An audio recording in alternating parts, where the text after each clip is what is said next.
Hola, ¿qué tal? ¿Cómo le va?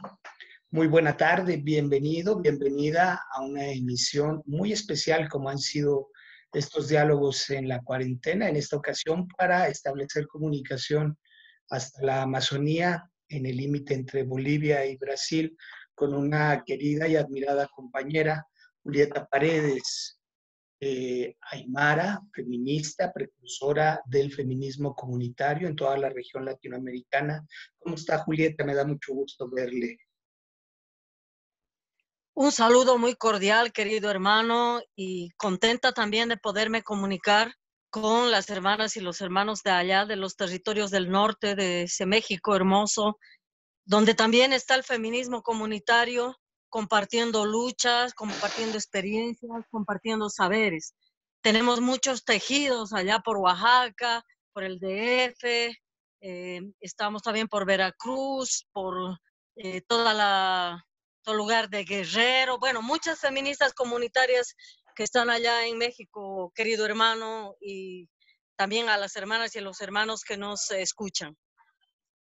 Muchísimas gracias, muy apreciado todo su trabajo, todo su aporte. Sabemos de los lazos que ha extendido a lo largo de toda la región latinoamericana y del diálogo permanente que tiene con las compañeras de los pueblos originarios y que de alguna manera sistematizan todo este trabajo en el que descansa el feminismo comunitario. Julieta, ¿cómo ha estado? ¿Cómo ha vivido esta contingencia entre Bolivia y Brasil? Bien, en principio en las comunidades el hecho de estar, comillas, aisladas no es una novedad, porque las comunidades respecto a la frenética vida urbana que gira alrededor del capitalismo, del consumismo, de los estados-nación, de los gobiernos y las formas políticas en la cual se maneja las políticas en cada estado-nación, pues los pueblos originarios que vivimos en áreas rurales, eh, esto de aislarse no ha sido una gran novedad, porque ya los pueblos indígenas originarios que habitan las áreas rurales, pues han estado olvidados de los estados-nación, de los gobiernos, y si algo se ha logrado, pues ha sido por impulso propio, por las formas, cómo vamos manejando nuestra vida, cómo amamos nuestra vida, cómo nos aferramos a la vida y persistimos en nutrir y cuidar nuestra Pachamama, nuestra Madre Tierra. Entonces, en principio, digamos, no ha sido gran eh, problema, ¿no? Como han tenido en las ciudades. Pero cuando ya llega el, esta pandemia, cuando llega el control eh, hacia los cuerpos, hacia la vida, la probabilidad de estar contagiados por esta pandemia, pues ahí hay la preocupación, ¿no? Porque como pueblos, nosotros hemos vivido muchos ataques y también hemos vivido los ataques, digamos así, de las infecciones, es usar las enfermedades, usar la peste para darnos ropas infectadas, enfermarnos a propósito, que es otra de las formas como también han exterminado nuestros pueblos, ¿no? Entonces, eso está en nuestra memoria, eso está en nuestros cuerpos, está en la memoria también de las mamás, de las abuelas que aquí estamos en las distintas comunidades. Entonces, la necesidad de hablar, la necesidad de cuidarnos, pero también cómo enfrentas a los hermanos y hermanas jóvenes, principalmente los hermanos hombres, ¿no? Que lamentablemente nuestros hermanos más jovencitos creen que son supermanes, ¿no? Y esa relación, no todo, ¿no? Pero que tienen con su cuerpo los hermanos hombres jóvenes de nuestras comunidades, de no cuidarse, de querer ir a la ciudad, de querer movilizarse. Eh, a veces no ha permitido, ¿no? Una autogestión mejor en las comunidades. Entonces creo que es el momento para reflexionar también reflexionar lo que significa las exigencias que tenemos que hacer como pueblos, como mujeres y hombres de los pueblos, sobre la salud pública, las políticas de salud pública hacia nuestros pueblos, porque estas enfermedades también vienen a causa de ellos, de esa mentalidad depredadora que tienen, y también van buscando las medicinas, pero sin duda seremos los últimos. Si no nos movilizamos, seremos los últimos en ser testados, seremos las últimas y los últimos en ser cuidados, seremos las últimas y los últimos en ser recibidos en los hospitales si por desgracia contraemos este virus COVID-19. Seremos los últimos y seremos maltratados. Ya sabemos cómo es si dejamos que las cosas sean así. Entonces es el momento de organizarnos, discutir sobre las políticas públicas de salud que tenemos que exigir a los gobiernos, pero también en las políticas públicas de salud al interno de nuestras comunidades. ¿Qué estamos comiendo? ¿Cómo estamos comiendo? ¿Cómo estamos viviendo? ¿Mm? Entonces, si bien vivimos en áreas rurales, pero eso no significa que no envenenemos también la madre tierra. Entonces es importante también reflexionar sobre eso, hermano. Así más o menos estamos viviendo y también usando la tecnología para contactarnos. Nosotras seguimos organizadas alrededor de toda Abya Yala, mantenemos la orgánica. Estamos discutiendo para apenas salgamos de este momento de control de los cuerpos, pues vamos a salir también con propuestas por parte del feminismo comunitario respecto de la salud. Vamos a implementar asambleas, reuniones de los pueblos, reuniones, asambleas de las organizaciones sociales, y también vamos a pedir a nuestros hermanos que dejen sus machismos, que dejen esos vanguardismos que nos van separando, ¿no? Que ahora es momento de ir en la unidad. Entonces, estamos trabajando en eso, hermano, también usando el Internet y la tecnología. Muchísimas gracias, Julieta. Yo sé que ya hay una deuda en temas de justicia social, de salud pública para nuestros pueblos originarios, y sé que también usted ha enarbolado una lucha, una bandera de defensa, sobre todo basada en la dignidad, en el acceso de mejores condiciones que no tienen que ver con migrar necesariamente a las grandes ciudades, pero ya iremos hablando un poquito sobre cuáles son los fundamentos en los que descansa esta gran propuesta del feminismo comunitario. Se está uniendo a la conversación mi querida Amaranta Gómez Regalado, integrante de la comunidad Mushe en Juchitán, en el estado de Oaxaca. Amaranta, si ya nos escuchas, en cuanto vas a abrir tu cámara y tu micrófono, estamos contigo. Me parece que ya tienes abierto el micrófono. ¿Cómo estás, Amaranta? Bienvenida. Hola Pepe, perdón por el retraso. ¿Sí me escuchan? Te escuchamos perfecto. Sí, yo sí. Muchísimas gracias, Pepe, por la invitación. Estoy muy contenta. Estoy teniendo un poco de problema técnico con la cámara, pero lo estoy tratando de resolver. Ya me conecto. Julieta, qué maravilla de volver a verte. Hace años que no te veo y escucharte ahora. Qué gusto. Muchísimas gracias, Pepe, por juntarnos en este momento.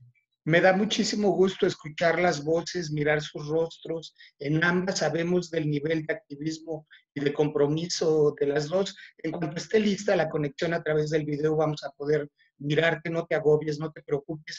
¿Cómo estás, Amaranta? ¿Cómo estás viviendo la contingencia en el Istmo de Tehuantepec? Mira, la verdad es que durante muchos años, un poquito más de 20 años de activismo y de trabajo en antropología y demás, significó correr, así literalmente, correr muchas partes del mundo. No parar, subirse en un avión, tomar un autobús, tomar un taxi, estar en una ciudad, en una comunidad, estar en otro continente. Y hasta febrero, que fueron mis últimos viajes a Argentina y Costa Rica, unas reuniones con el Fondo Internacional Trans, paré justo porque ya se había decretado la emergencia en México. A partir de ahí, lo único que he estado haciendo, no lo único, pero una de las cosas que he estado haciendo es tratar de asimilar qué es lo que estamos viviendo. Al mismo tiempo que tratando de reorganizar un poco la vida frente a un confinamiento, de alguna manera, a un confinamiento en la casa y tratando como de retomar cosas que una había dejado en algún momento y tratando de pensar cómo va, ahora sí como diría aquella película, cómo va a ser el día después y los días después que van a ocurrir. Pero por lo pronto, reflexionando mucho en la comunidad del Istmo, a diferencia de la Ciudad de México, por ejemplo, que ya se está en fase 3, nosotros todavía en comunidades apenas estamos en fase 2 y eso implica semanas más para poder empezar no a controlar, sino más bien como a mitigar un poco el impacto que puede tener. Así que mucha sensibilización, mucho diálogo a través de las lenguas, ¿no? En nuestro zapoteco ha sido muy importante los mensajes en las radios comunitarias, en las conversaciones, incluso por internet. Entonces, me parece que los pueblos indígenas en todo caso y nuevamente estamos siendo partícipes y estamos acudiendo a esta gesta del nombre propio frente a una emergencia sanitaria desconocida y que nos ha tomado por sorpresa a muchos en el mundo. Muchísimas gracias, querida Amaranta. Como siempre, tu lucha, tu compromiso, tu mirada desde la antropología, pero sobre todo el activismo en las distintas causas en las que enarbolas banderas son una ruta, son un paso a seguir. Voy a regresarme a la Amazonía con mi querida Julieta Paredes, porque si bien las condiciones en las que los pueblos originarios de alguna manera evidencian el colapso de los modelos económicos y políticos de nuestros países, Bolivia ya tenía una efervescencia en la coyuntura política antes de la pandemia. Es decir, esta incertidumbre que se desencadena con el cambio de gobiernos, lo único que hace es exacerbar la desigualdad social. Pero ¿de qué manera el feminismo comunitario, para quien no está tan vinculada al tema, se puede convertir en una posibilidad de transformación? ¿Por qué es importante una mirada decolonial a la hora de hablar de las vulnerabilidades de nuestros pueblos, querida Julieta? Bien, hermano. Un saludo también a nuestra hermana Amaranta. Una de las cosas que hace Bolivia el año 2003 es expulsar al neoliberalismo de nuestros territorios. Pero esa expulsión no tenía un plan, no tenía una propuesta. La propuesta se va desarrollando en el camino, que se concreta cuando se hacen elecciones y elegimos al hermano Evo Morales como presidente del gobierno de Bolivia. Ese es un momento en el cual el sistema de dominio no se imaginaba que los indios y las indias íbamos a utilizar un instrumento como era el voto para poner a otro indio.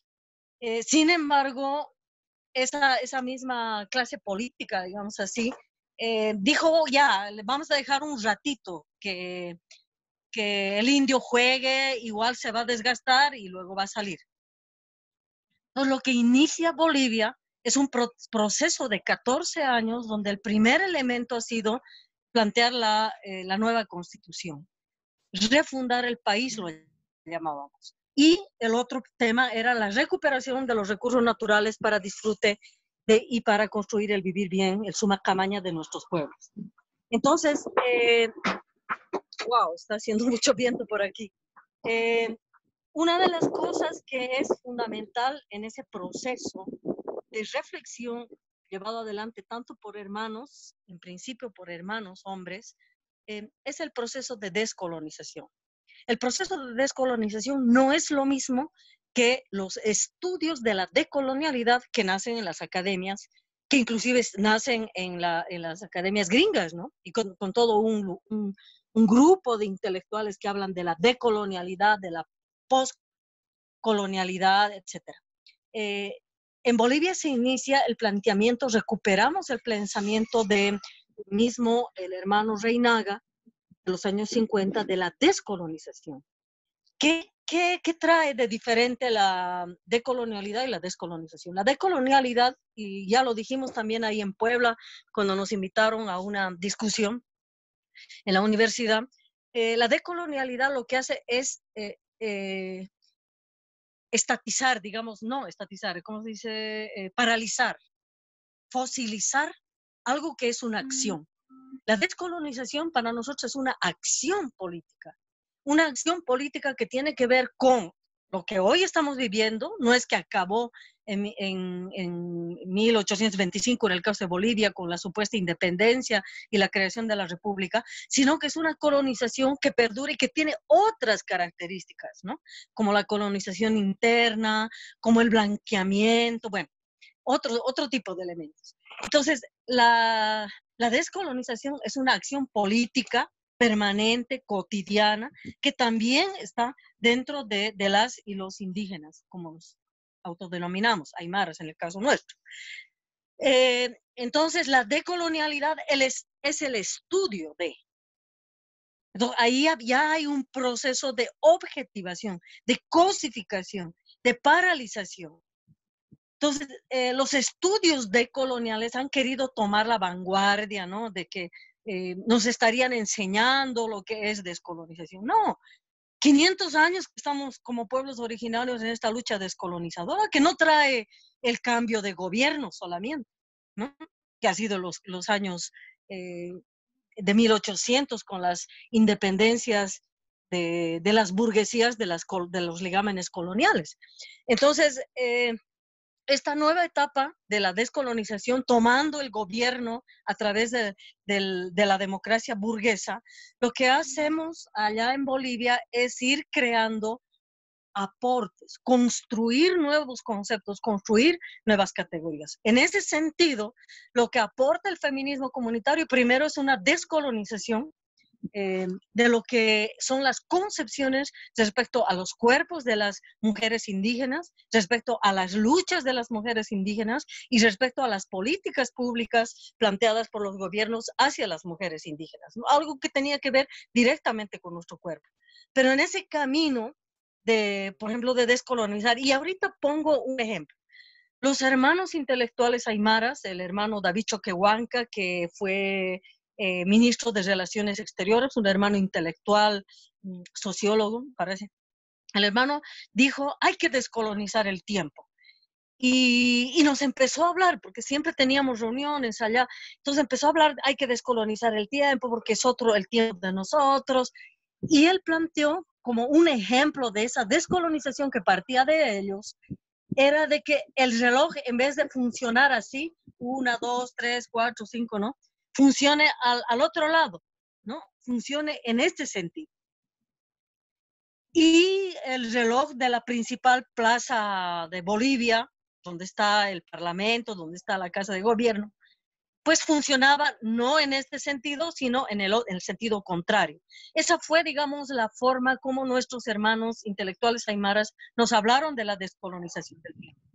En ese sentido, entonces, es el feminismo comunitario y nosotras como feministas comunitarias que decimos y hablamos de la necesidad de descolonizar el tiempo y planteamos otra figura, ¿no? Una figura del paralelismo de los tiempos, de la forma como debería ser la descolonización. Y les muestro, ¿no?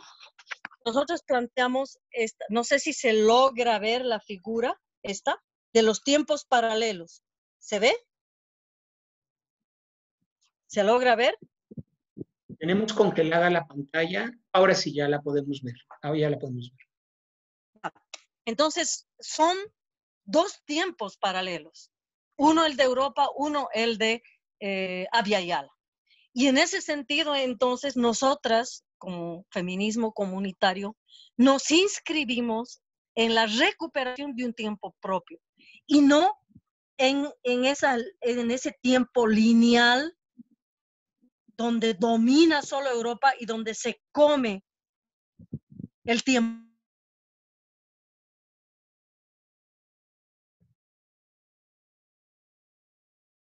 Querida Julieta, ahí perdí conexión. Recordemos que se encuentra en la Amazonía, en los límites de Bolivia y Brasil, y la conexión es un poco inestable, pero en cuanto logremos recobrar el audio y el video, retomamos esta conversación que me parece muy interesante en función de que no es una terminología, sino es un... lingüista semántica. Con esa palabra feminismo nos han colonizado. Estamos hablando ahorita mismo el español. Y con esa palabra globalmente se ha querido significar las luchas de las mujeres a nivel del mundo. Y se ha querido hablar de que esa lucha es una vanguardia, ¿no? Y que ha nacido, por supuesto, en Europa y son hijas de la Revolución Francesa, las feministas. Entonces nosotros decimos allá, ahorita tratar de pelear con esa palabra va a ser imposible. Por lo menos para nosotros no vamos a perder el tiempo en eso. Lo que vamos a hacer es agarrar esa palabra feminismo y la vamos a resignificar. Hemos reconceptualizado la palabra feminismo, que es la lucha para nosotros de cualquier mujer en cualquier parte del mundo, en cualquier tiempo de la historia, que mujeres que luchan contra un patriarcado que las oprime o pretende oprimirlas. Entonces, eso nos permite decir que el feminismo en cualquier tiempo de la historia, en cualquier lugar del mundo.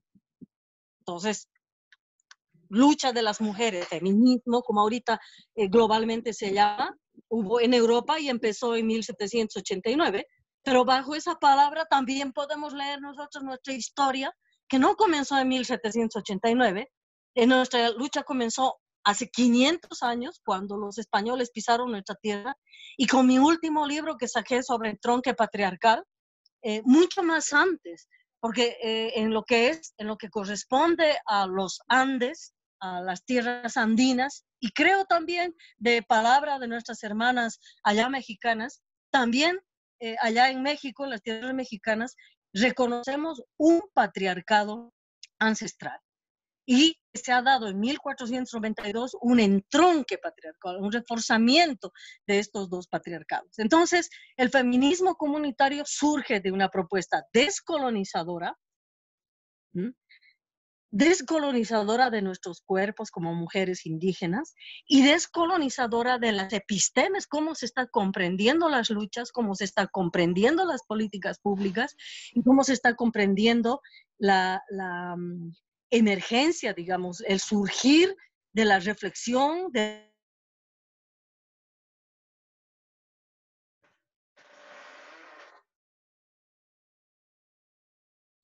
Querida Julieta, tengo otra vez problemas de conexión. Tenemos una señal muy inestable que nos está metiendo y sacando, pero si me está escuchando en un momento, retomamos otra vez con la conexión. Incluso salió Amaranta y volvió.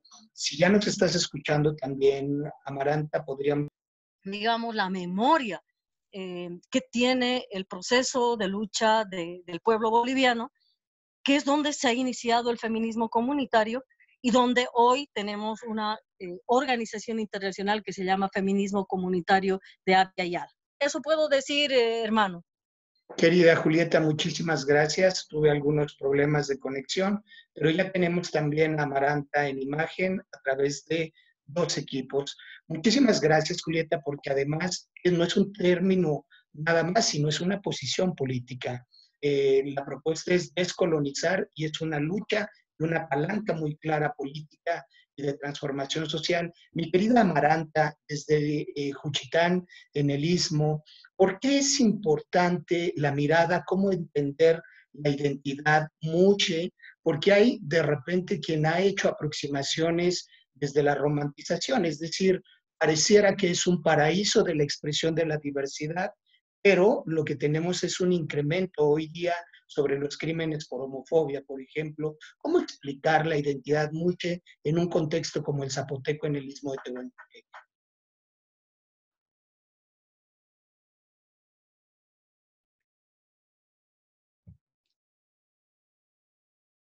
Hoy, ya estoy aquí, perdón. Ok, sí. Pepe, creo que hay bueno, varias cosas.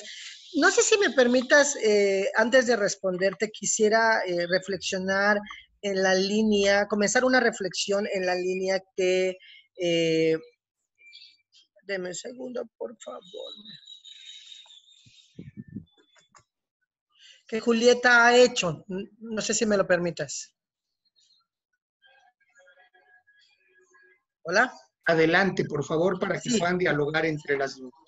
sí, no, yo estoy, por supuesto que valoro este conocimiento que hace el feminismo comunitario, pero que incluye en un punto y tiene una arista ahí muy importante que es el etnofeminismo. Es decir, cómo nos hemos pensado desde lo indígena, si sí o no somos feministas. Tal vez la palabra nos haga un poco de ruido, pues, ¿no? Y lo semántico, como decía Julieta, que nos puede significar. Sin embargo, yo creo que tanto el etnofeminismo, el feminismo comunitario y otros feminismos, que afortunadamente hay muchos frentes, como el feminismo negro y demás, creo que lo que se busca es tratar de luchar por mejores condiciones para los seres humanos en este planeta. Y esto, en primera línea, mejorar las condiciones para las mujeres y para lo femenino en este mundo. Eh, y me quedé pensando un poco después de la colonia, ¿cuáles son como estos dispositivos sociales? ¿Cuáles son estas brechas de herencias coloniales que se agravan en tiempos de COVID? Es decir, 500 años después hay dispositivos sociales, hay actitudes, hay comportamientos que no hemos zanjado, que no hemos quitado y que en un momento de emergencia como COVID se endurecen, se agravan. Por ejemplo, hace poco el presidente de la República de México mandó una carta a España para que el gobierno español y la corona pudieran pedir una disculpa por todo lo que pasó en este choque cultural hace 500 años. En un punto puede ser un buen debate si estamos o no de acuerdo en solicitar esto y qué implicaría ese gesto político de solicitar una disculpa y que se ofreciera esa disculpa por parte de la corona española. Podemos o no estar de acuerdo. Mi pregunta era, en ese momento cuando se mandó esa carta, si realmente la carta o esa disculpa resolvería los problemas que tenemos de desigualdad, de inequidades, de racismos, de fobias, de xenofobias, por ejemplo, ahora mismo que tenemos una era de la movilidad poblacional muy fuerte y ese racismo, ese clasismo aparece sistemáticamente. Y hoy en una emergencia sanitaria, el otro termina siendo la fuente de todo mal. Eso que también nos enseñaron o nos heredaron en ese proceso colonial. El otro que éramos nosotros, éramos los que estábamos mal y por lo tanto tenían que corregirnos a la semejanza de esa conquista. Entonces, yo sí creo en un punto que hay que traer al debate en el escenario ahora mismo qué es lo que queremos deconstruir y qué es lo que queremos combatir. Bueno, queremos combatir esas desigualdades, esas inequidades, esos clasismos, esos racismos que nos atraviesa América Latina, en las venas de América Latina, Bolivia, Perú, México, multiétnicos, multiculturales, los estamos viviendo todo el tiempo. Entonces, son de esos pendientes que traemos y que en tiempos de COVID necesitamos poner mayor atención. Para estos casos, por ejemplo, justo dentro de nuestras comunidades indígenas, uno de los temas poco abordados o que se nos cayó era, no solo se nos conquistó en términos de nuestras culturas, ni en nuestras tradiciones y nuestras costumbres, sino más bien también se nos conquistó en la sexualidad o se intervino en la sexualidad y en la diversidad sexual y genérica dentro de nuestras comunidades indígenas, cómo explicar la existencia de una Omeguit en Panamá, una Mushe en México, un Two Spirit en Canadá, en el pueblo inuit, los Berdache en Estados Unidos, en los pueblos navajos, cómo explicar a las Isras en la India, cómo explicar a los Fafafine en la Polinesia, en la isla de Samoa, cómo explicar esos terceros lugares como es la comunidad Mushe en contextos indígenas. Bueno, pues se trató de silenciar y aún así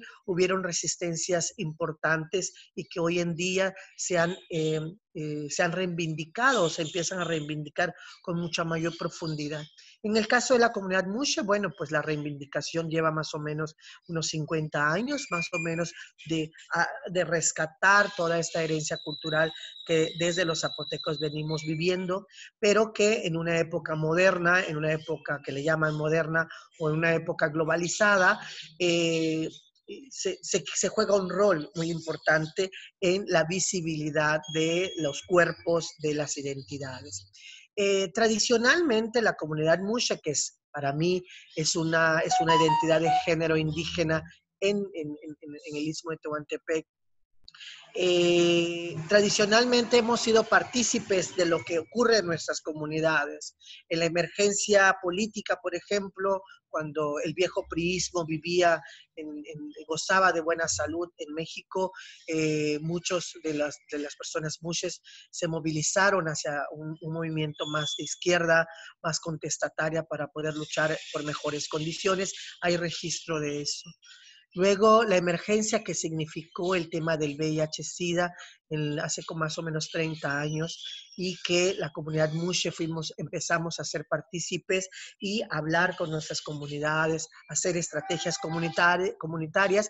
Por lo tanto, nos volvimos parte de esa respuesta de corresponsabilidad comunitaria para atender esta emergencia.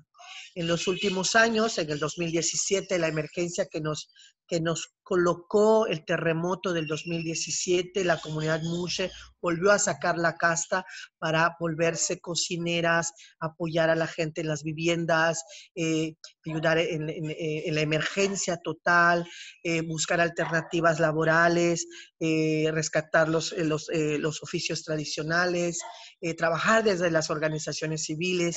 Por lo tanto, hemos tenido esa participación.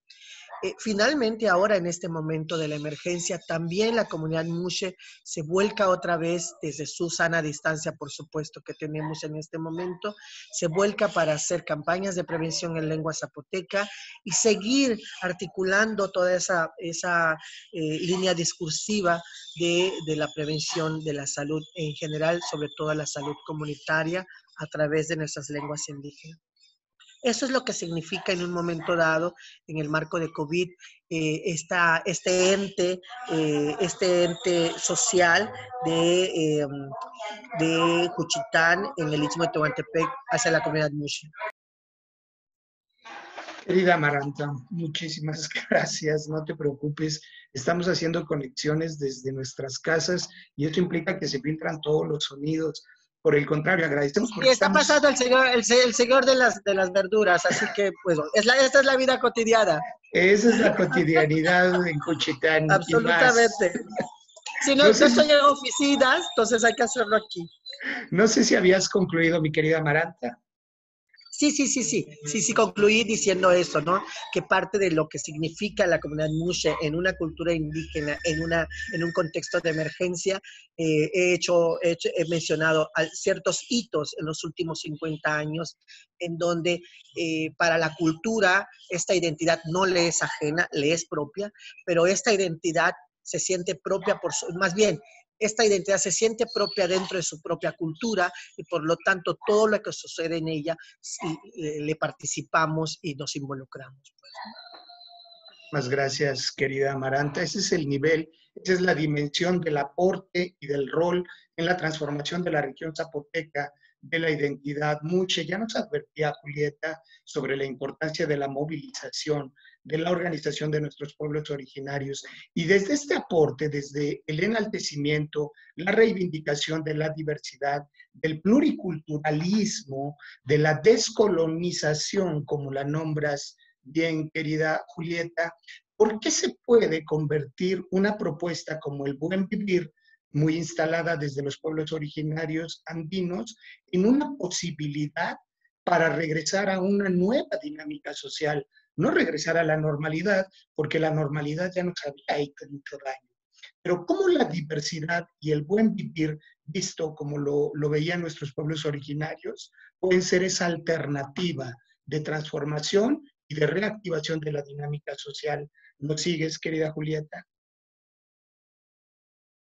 Eh, Bien, eh, la propuesta que hace Bolivia, las propuestas que van surgiendo de Bolivia, eh, son propuestas que instauran un nuevo momento de la reflexión desde los pueblos originarios y desde las organizaciones de los pueblos originarios, no desde las academias, no desde las ONGs, mucho menos desde personalidades, ¿no? Si bien recuperamos la memoria, el aporte de cada una y cada uno de quienes estamos en esta lucha, lo hacemos desde el seno de organizaciones sociales, desde la organización de nuestras comunidades, desde la construcción de propuestas, ¿no? El vivir bien, hermano, ¿no? Porque hay ahí una diferencia que puede parecerles muy caprichosa, pero que es importante de plantearla. Bolivia ha planteado el suma camaña, que es el vivir bien, que no es el buen vivir. El buen vivir es más bien un planteamiento que lo hace Correa en Ecuador, un poco parafraseando a Evo, ¿no? Pero, ¿por qué es importante el orden de las palabras? Vivir bien está poniendo en principio el cuidado de la vida, el planteamiento del vivir bien es otro momento. Entonces, el suma camaña que planteamos desde Bolivia, el vivir bien, tiene momentos, que por eso hemos entendido el gobierno de 14 años como un proceso de cambio. No es, digamos, la jauja, como digamos, ¿no? El estar bien en la competitividad bajo parámetros consumistas y bueno, ahí estamos bien teniendo televisión, teniendo auto, teniendo casa, teniendo viajes al exterior, etcétera, etcétera. Y no reflexionar y no cuidar en principio la vida de todas y de todos, incluido de la madre tierra. Entonces, por eso es importante el vivir, que es un vivir también con la madre y hermana naturaleza, no solo de la humanidad. ¿Quién teníamos ahí como contradicción, digamos, ¿no? El neoliberalismo, el desarrollismo e inclusive los parámetros planteados por ¿cómo se llama? El desarrollo sostenible, ¿no? Que viene desde los propios países capitalistas, neoliberales, depredadores, que han lastimado a la madre hermana naturaleza, a la humanidad, y ellos entonces dicen, sí, no, ahora hay que hacer un desarrollo sustentable, ¿no? Y han puesto una escala de valores bien. Entonces, a esa, ¿cómo decir? A ese cambio de maquillaje a un sistema depredador, a un sistema de dominio. Es un maquillaje que nunca te dicen, después de ese desarrollo sostenible, ¿qué viene? Nunca dicen. Viene la destrucción total, ¿no? Ahí a esa manera de entender, pues planteamos desde Bolivia, desde las organizaciones sociales, donde está el feminismo comunitario, planteamos el vivir bien, ¿no? Que tiene como planteamiento el cuidado de la vida, pero también el manejo dentro de lo que son las democracias burguesas, dentro de lo que es la administración de los poderes instaurados en nuestros pueblos, procesos políticos de cambio que tienen que ser manejados desde las organizaciones y desde los pueblos. Entonces, el vivir bien implica la participación, una democracia participativa, como la hemos llamado. Y por eso tenemos ahora un golpe por parte de una democracia controlada, de una dictadura, porque lo que tenemos ahorita es una dictadura en la cual han participado, ese golpe de Estado, han participado feministas también, han participado ONGs feministas, han participado ecofeministas, han participado ecologistas, han participado intelectuales de izquierda. ¿Por qué? Porque no quieren ver al pueblo organizado. Y entonces lo que tiene Bolivia en el planteamiento del Summa Kambaya, del vivir bien, es la autoorganización, la autorresponsabilidad, que no es que ha funcionado una maravilla en Bolivia, no estoy diciendo que ha funcionado, pero es el planteamiento.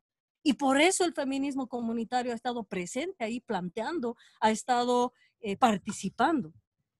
Y es importante esto reflexionarlo también de cara a México, ¿no? Que ahorita tiene una apertura, vamos a decirle. Yo no voy a meterme a estar opinando sobre la política interna. Lo que sí podemos decir es que agradecemos a López Obrador de haber acogido a Evo Morales, de haber asilado también a nuestros hermanos que estaban escapando, que estaban en peligro de ser asesinados. Eso sí, lo vamos a agradecer y no lo vamos a olvidar del pueblo y del gobierno de México. Pero es importante entender que ninguna revolución ha de venir de ningún gobierno, por muy interesado en el bienestar del pueblo que sea ese gobierno, no ha de venir de los gobiernos. Los gobiernos tienen que administrar políticas públicas que favorezcan a las organizaciones sociales, a la toma de responsabilidades por parte de las organizaciones sociales para la autonomía. El mejor gobierno, los mejores gobiernos que podemos tener son los que nos van a ir planteando en sus propias políticas públicas la autonomía. Pero una autonomía que ahorita, por ejemplo, en la época donde estaba el hermano Evo Morales, la autonomía los de la derecha lo han planteado como una bandera. ¿Para qué? Para separar al país, para partir el país, para generar núcleos territoriales donde los hacendados, los facenderos, los garimperos, los madereros puedan gobernar y reinar como un feudo, ¿no? Entonces, por eso es que las palabras es importante que las vayamos revisando, ¿no? Entonces, en ese vivir bien es que el feminismo comunitario, que ahí, pues, estimada Amaranta, el feminismo comunitario no es un etnofeminismo, no sé si escuché bien, etno de étnico que dijo, o dijo ecofeminismo, no sé, pero en ambos casos, tanto de etnofeminismo o de ecofeminismo, etnofeminismo no escuché nunca, ecofeminismo sí. Nosotros no, pues, el feminismo comunitario no se inscribe dentro de nada de esos, ni ecos, ni eso que dice etno, no sé dónde estará eso, pero ninguno de eso. Al contrario, el feminismo comunitario, nosotras no somos feministas.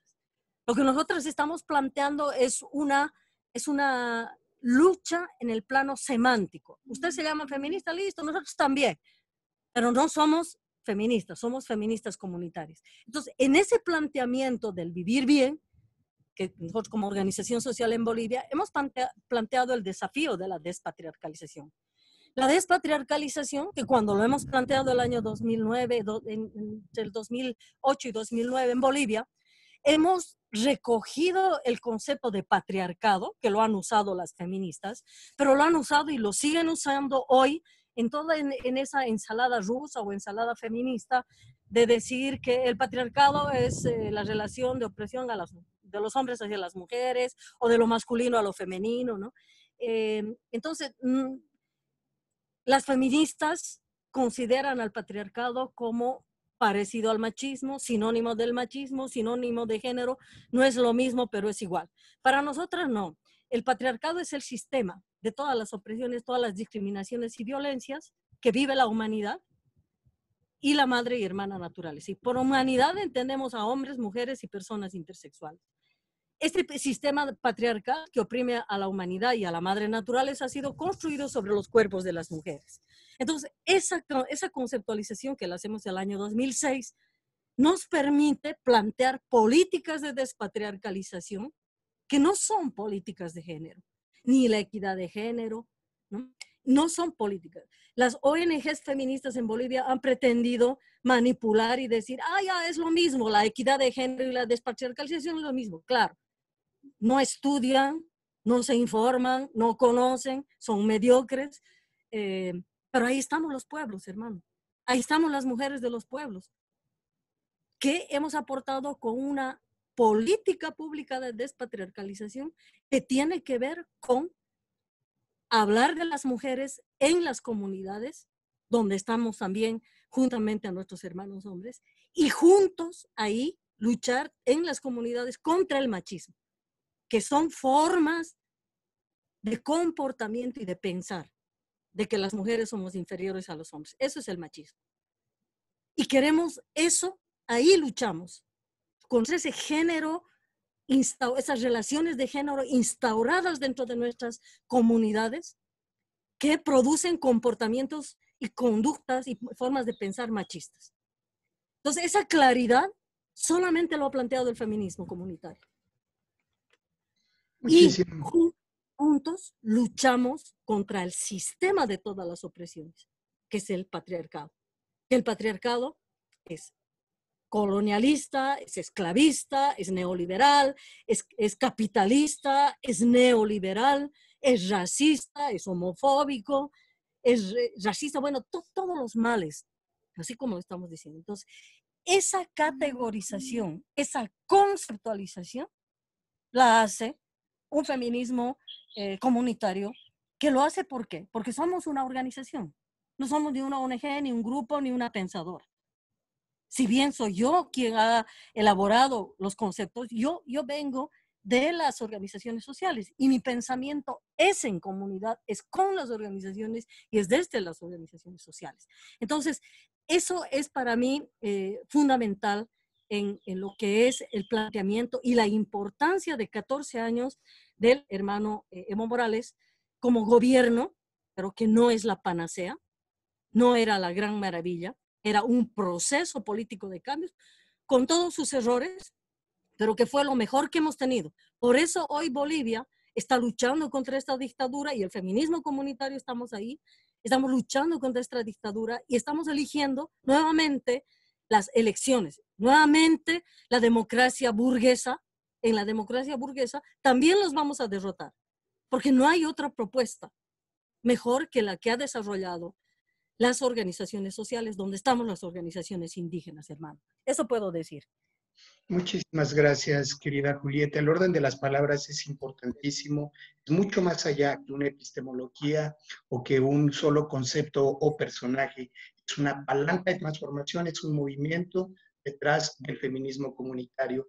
Yo sé que Amaranta tiene una transmisión en unos minutos, se tiene que ligar directamente, así que voy a abrir el micrófono, querida Amaranta, para que sumemos ahí algunas conclusiones, dado que vivir bien, esta resignificación de los conceptos está íntimamente ligada al reconocimiento de la diversidad y de todos los cuerpos. ¿De qué manera se vuelve fundamental en la transformación el aprecio por esta diversidad desde la identidad Mushe? Sí, yo creo que solo quisiera, el etnofeminismo es una corriente de pensamiento también, como el feminismo comunitario, Tarsila Rivera, Mirna Cunningham, Rogelia González, el propio movimiento zapatista también planteó eso en su momento y bueno, se ha ido trabajando, por lo menos en México lo trabajamos mucho y es toda una propuesta también de pensamiento decolonial y en un punto también está ese debate de buscar el nombre propio dentro de este propio movimiento con el mundo del feminismo.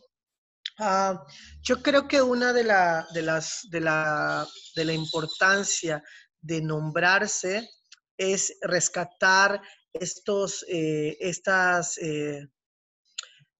cómo nos nombraban en nuestras comunidades. Por ejemplo, hace tiempo con Mirna Cunningham hablábamos sobre cómo crear una etnocartografía de las diversidades sexuales y de género en nuestros contextos indígenas. ¿Cuál sería la importancia de esto?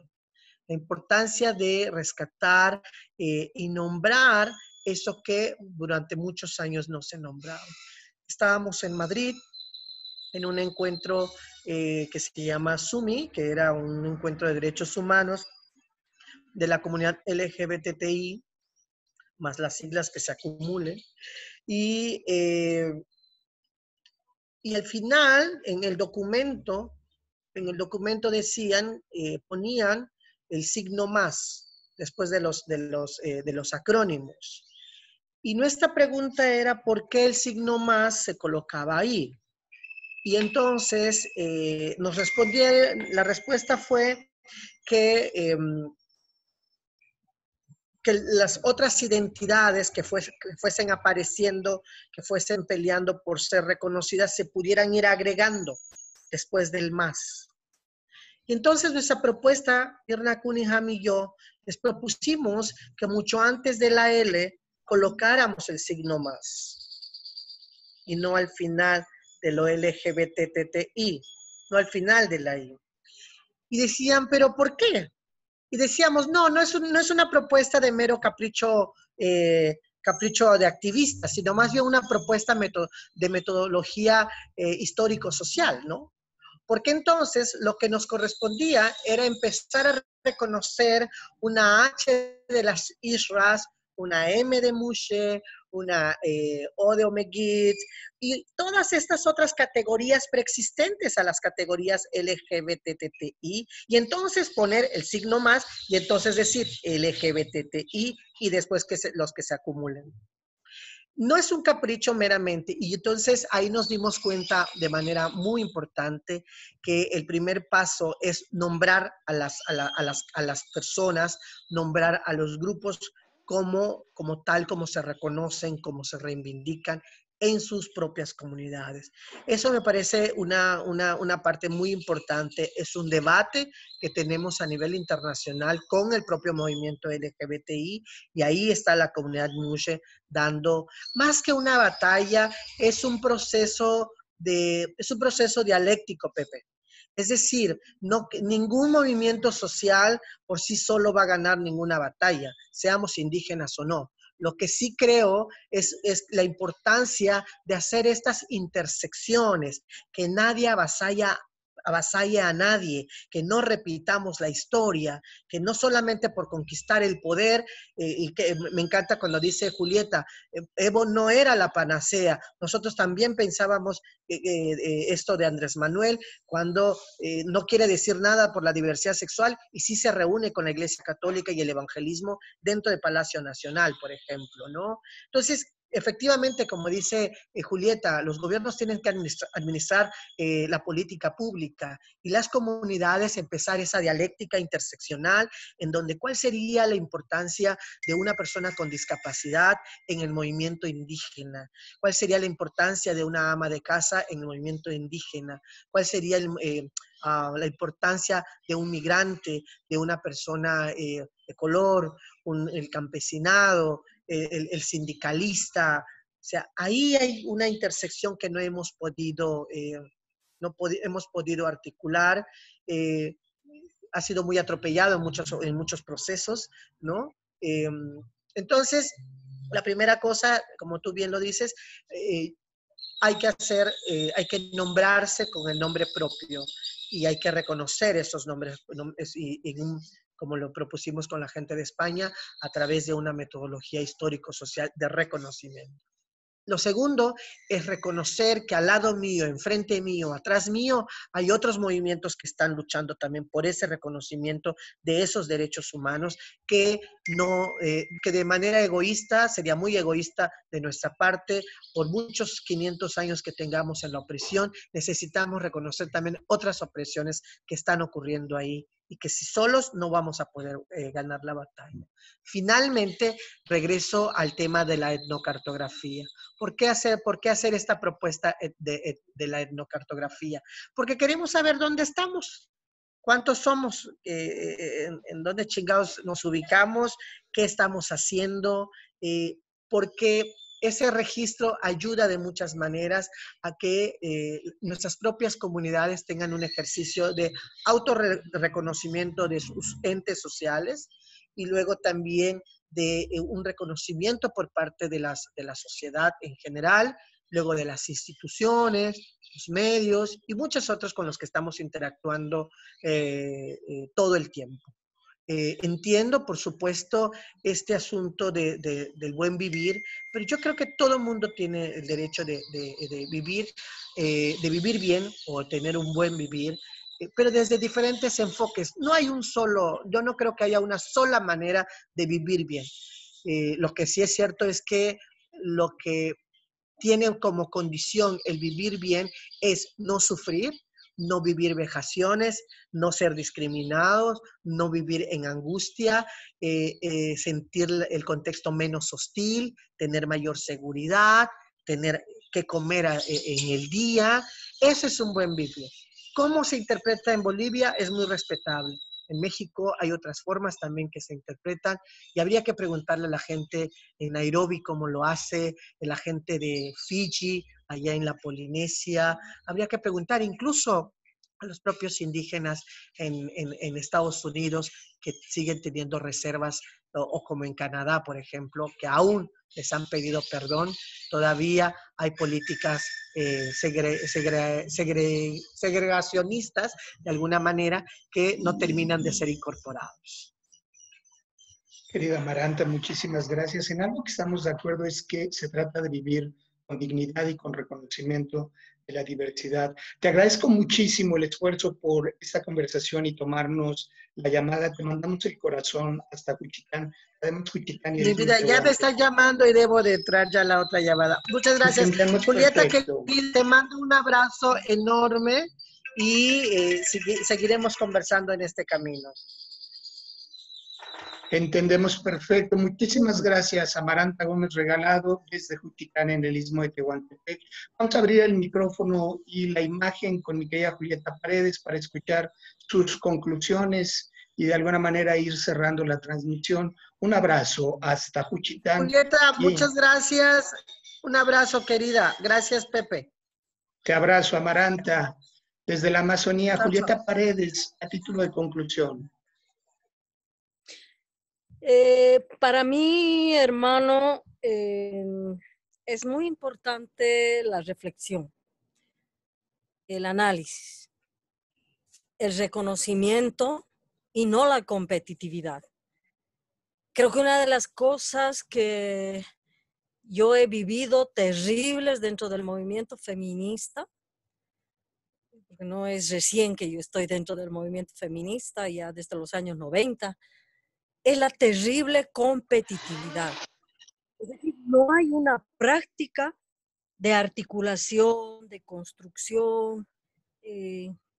Siempre están tratando de competir, de descalificar.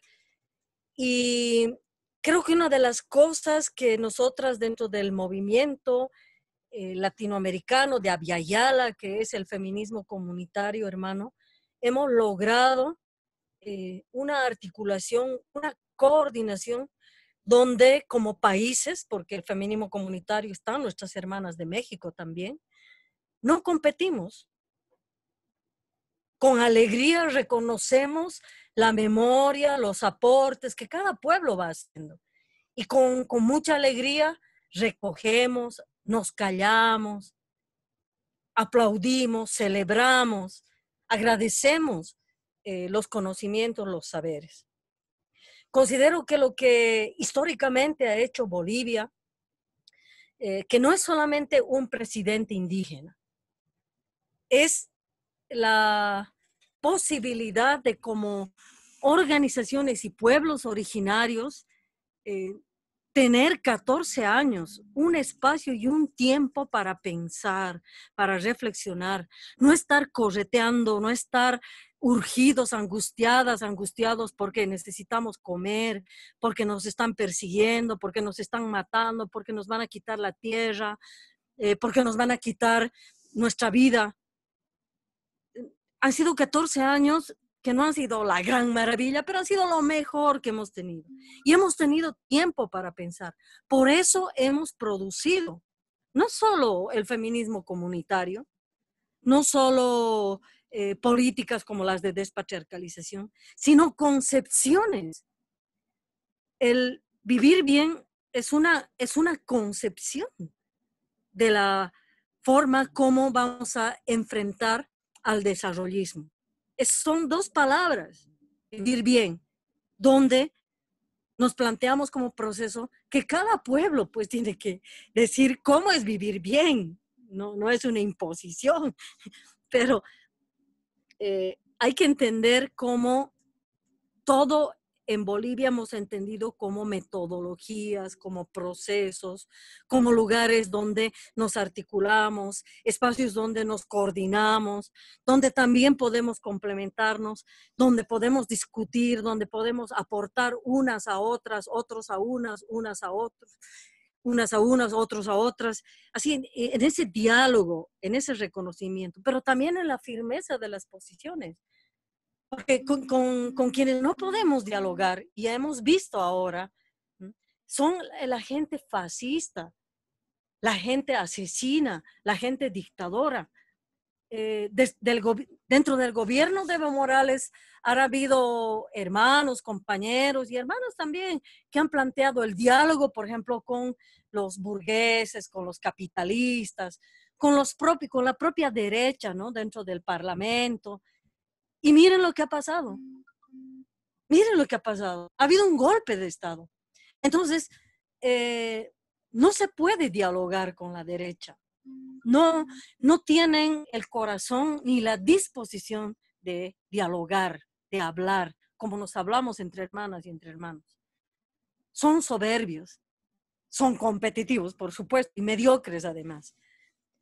Con las organizaciones sociales hay que hablar, pero con nosotras y con nosotros hay que plantear el argumento, no anularles porque no tenemos esa cultura de la anulación, pero hay que plantear con claridad nuestra posición, nuestro argumento, sin la esperanza histórica de que reflexionen. Si reflexionen, ya la madre naturaleza, la Pachamama, pues hará su parte, ¿no? Para eso también tenemos nuestros rituales, nuestra espiritualidad.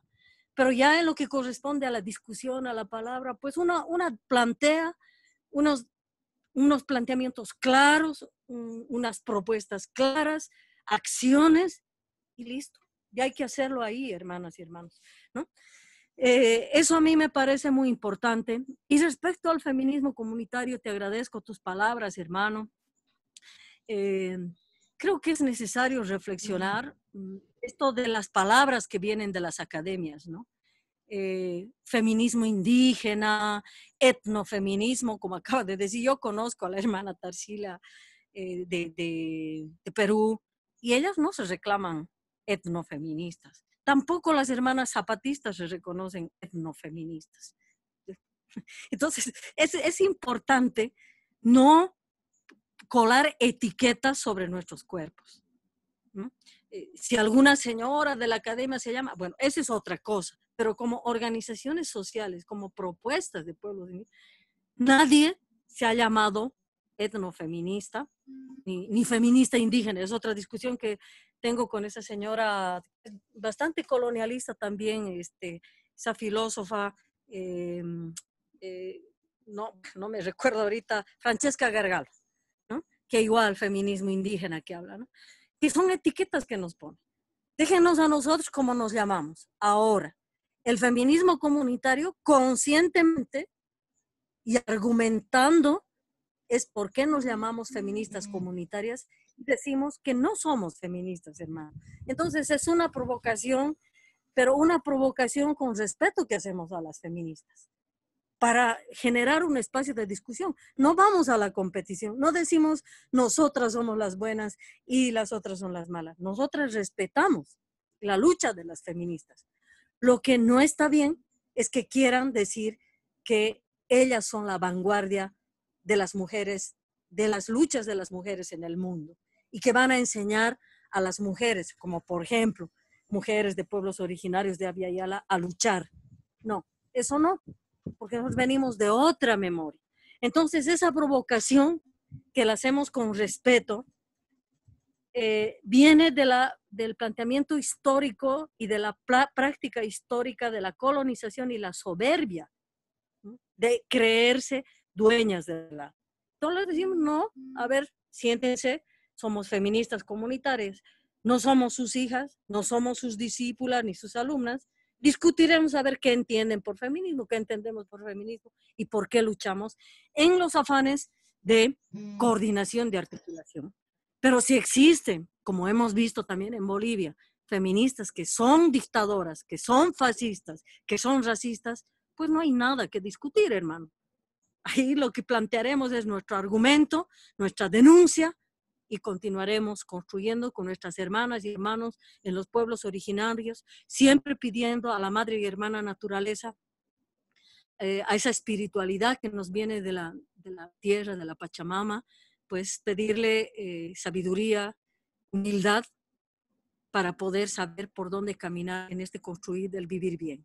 Solo que nosotras agradecemos, ahí le enviaremos nuestros contactos para comunicarse también allá en México.